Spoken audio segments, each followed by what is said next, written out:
നമ്മളിന്ന് സ്റ്റാർട്ട് ചെയ്യാൻ പോകുന്നത് നല്ല രസകരമായ ഒരു ചാപ്റ്ററാണ് അരിത്തമെറ്റിക് പ്രോഗ്രഷൻ.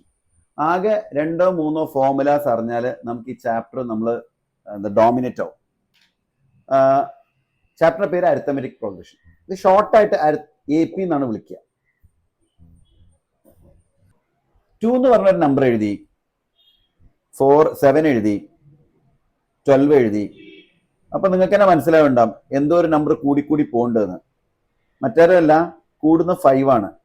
ആ 5 കിട്ടാനുള്ള വഴി എന്ന് പറഞ്ഞാൽ സെക്കൻഡ് ടൈം നിന്ന് 2 കുറച്ചു, അല്ലെങ്കിൽ സെക്കൻഡ് ടൈം നിന്ന് ഫസ്റ്റ് ടൈം കുറച്ചു, അല്ലെങ്കിൽ തേർഡ് ടൈം നിന്ന് സെക്കൻഡ് ടൈം കുറച്ചു. അങ്ങനെയാണ് ആ 5 കിട്ടുന്നത്, കോമൺ ഡിഫറൻസ് എന്ന് പറയുന്നത്. ഇത് അടുത്ത അതേപോലെ ഒരു എക്സാമ്പിൾ ആണ്. ഇവിടെ എയും ഡിയും ഞാൻ എഴുതിയിട്ടുണ്ട്. അതേപോലെ വേറെ എക്സാമ്പിൾ ആണ്. ഇവിടെ എയും ഡി എഴുതിയിട്ടുണ്ട്. ഇവിടെ ഡി നെഗറ്റീവ് നമ്പർ ആണ്. ഞാൻ ഒരു ടേം എഴുതി, എ എന്ന് പറഞ്ഞ ടേം എഴുതി. അതിൻ്റെ കൂടെ കോമൺ ഡിഫറൻസ് ഡി ഞാൻ കൂട്ടി, വീണ്ടും ഒരു ഡി കൂട്ടി, വീണ്ടും ഡി കൂട്ടി. എന്നിട്ട് ഈ ഒന്നാമത്തെ ആളെ A1 എന്ന് വിളിച്ചു, രണ്ടാമത്തെ ആളെ A2 എന്ന് വിളിച്ചു, മൂന്നാമത്തെ ആളെ A3 എന്ന് വിളിച്ചു, നാലാമത്തെ ആളെ A4 എന്ന് വിളിച്ചു. അപ്പൊ 10ാമത്തെ ആൾ എന്തായിരിക്കും വരിക? ഈ ഷേപ്പ് കണ്ടാൽ മനസ്സിലാവും. 4 ആകുമ്പോൾ ഡീന്റെ കൂടെ 3 ആയിരുന്നു, 3 ആകുമ്പോൾ ഡീന്റെ കൂടെ 2 ആയിരുന്നു, 10 ആകുമ്പോൾ ഡീന്റെ കൂടെ 9 ഉണ്ടാവുക. അതേപോലെ 100 ആകുമ്പോൾ ഡീന്റെ കൂടെ 99 ഉണ്ടാവുക. അങ്ങനെയാണെങ്കിൽ AN ആവുമ്പോൾ ജനറൽ ആയിട്ട് പറയുമ്പോൾ ഒന്ന് കുറയും, A+n-1 D കിട്ടും. ഈ ഫോർമുല ആണ് സാധാരണ പൊതുവെ ടീച്ചേഴ്സ്, എസ്പെഷ്യലി CBSE സ്കൂളിലെ ടീച്ചേഴ്സ് പഠിപ്പിക്കുക. പക്ഷെ ഞാൻ അതിന്റെ കൂടെ ഒരു ഫോർമുലയും കൂടി പറയും. ഇത് പഠിക്കാനൊരു മടിയേ ഉള്ളൂ, പക്ഷെ കാര്യം ചെയ്യാൻ നല്ല രസമായിരിക്കും. ആ A എടുത്ത് ഇങ്ങോട്ട് ഇട്ടു, ട്രാൻസ്പോസ് ചെയ്തു, ഡീനെ ട്രാൻസ്പോസ് ചെയ്തു. അപ്പോൾ -1 ട്രാൻസ്പോസ് ചെയ്തപ്പോൾ കിട്ടിയ ഒരു ഐഡന്റിറ്റിയാണ് n = AN - A / D+1. ഇതും കൂടി ബൈ ഹാർട്ട് ചെയ്താൽ നന്നാവും. Number of terms in the AP എന്നാണ് ക്വസ്റ്റ്യൻ. അപ്പൊ നമുക്ക് ഏറ്റവും നല്ല ഫോർമുല ഇതാണോ നല്ലത്, ഇതാണോ നല്ലത്? ഇത് തന്നെയാണ് നല്ലത്. രണ്ടാമത്തെ ഫോർമുല തന്നെയാണ് നല്ലത്. അപ്പൊ A എഴുതി, D എഴുതി, എന്താണ് 13 - 7 എന്ന് എഴുതി. അപ്പോൾ AN എന്താണ് 205 ആണ്. ഞാൻ ആ വാല്യൂസ് ഞാൻ അവിടെ പെറുക്കിയിട്ടു, സിംപ്ലിഫൈ ചെയ്തു, എനിക്ക് കിട്ടി n = 34. ഇതിന്റെ കൂടെ ഒരു ക്വസ്റ്റ്യൻ കൂടി NCERT-യിലുണ്ട്. AN എഴുതി,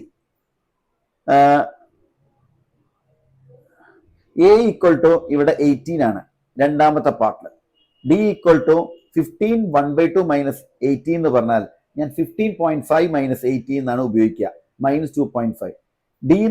AN എന്ന് പറഞ്ഞാൽ nth ടേം -47. ഞാൻ ആ വാല്യൂസ് ഒക്കെ അവിടെ പെറുക്കിയിട്ടു.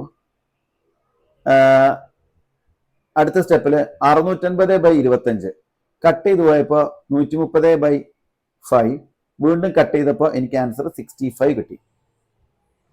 ഇത് find 31st term of in AP എന്നാണ് പറഞ്ഞത്. അപ്പൊ 31st AP കാണണം. 31st AP കാണാൻ വേണ്ടിയിട്ട് അതേപോലെ അതിന് ഡാറ്റ തന്നിട്ട് A11 = 38 തന്നിട്ടുണ്ട്, A16 = 13 തന്നിട്ടുണ്ട്. അത് A11 എന്ന് പറഞ്ഞാൽ A+15D = 73. രണ്ടാമത്തെ പാർട്ടാണ് ഇക്വേഷൻ നമ്പർ 1 ആയിട്ട് ഞാൻ എഴുതിയിട്ടുള്ളത്. A11 = 38 എന്ന് പറഞ്ഞാൽ A+10D = 38. ഈ രണ്ട് ഇക്വേഷൻ ഞാൻ എന്ത് ചെയ്തു വെച്ചാൽ സോൾവ് ചെയ്തു. അതായത് 1ൽ നിന്ന് 2 കുറച്ചു. അപ്പൊ എനിക്ക് എന്ത് കിട്ടി? 15D = 35 എന്ന് കിട്ടി, D = 7 കിട്ടി. അത് ഇക്വേഷൻ നമ്പർ 2 ഇട്ട് കൊടുക്കുമ്പോൾ എനിക്ക് എന്റെ വാല്യൂ -32 കിട്ടി. ഇനി A31ന്റെ ഫോർമുല A+30D ആണ്. ആ എന്റെയും ഡിന്റെയും വാല്യൂ അവിടെ ഞാൻ സബ്സ്റ്റിറ്റ്യൂട്ട് ചെയ്തപ്പോൾ എനിക്ക് ആൻസർ 178 കിട്ടി.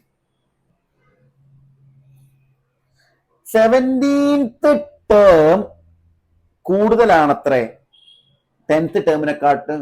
10th ടേമിന്റെ കൂടെ 7 കൂട്ടുമ്പോഴാണ്. അഥവാ 17th ടേം കൂടുതലാണ് 10th ടേമിനെക്കാട്ടിലും. എത്ര കൂടുതലാണ്? 7 കൂടുതലാണ്. അപ്പൊ 17th ടേം = 10th ടേമിന്റെ കൂടെ 7 കൂട്ടണം എന്ന അർത്ഥം. ഞാൻ എന്ത് ചെയ്തു? ആ ഫോർമുലാസ് അപ്ലൈ ചെയ്തു. A17ന്റെ ഫോർമുല A+16Dയും A+9Dയും അപ്ലൈ ചെയ്തു. A 2 ഭാഗം കട്ട് ചെയ്തു, 16D - 9D ചെയ്തു, 7 കിട്ടി. D70 = 7 എന്ന് പറഞ്ഞാൽ D = 1.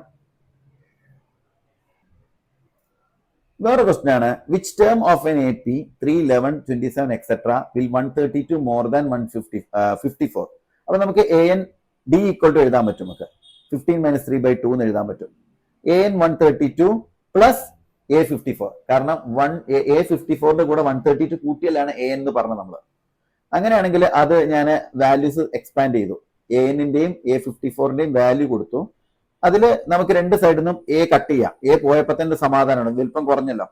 എന്നിട്ട് ഞാൻ എന്ത് ചെയ്തു, മര്യാദക്ക് ചെയ്യാന്ന് പറഞ്ഞാൽ ഡീന്റെ വാല്യൂ 12 ഇട്ട് കൊടുത്തു.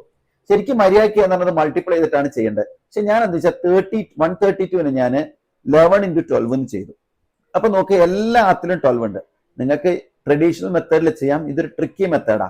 ഇതില് 113 11 × 12 എഴുതിയ സ്ഥിതിക്ക് എനിക്ക് എല്ലാത്തിനും ഓരോരോ 12 കളഞ്ഞു കഴിഞ്ഞാൽ എനിക്ക് കുറച്ചും കൂടി വൃത്തിയുള്ള വാല്യൂ കിട്ടും. ഇത് സിംപ്ലിഫൈ ചെയ്താൽ n = 65 കിട്ടും.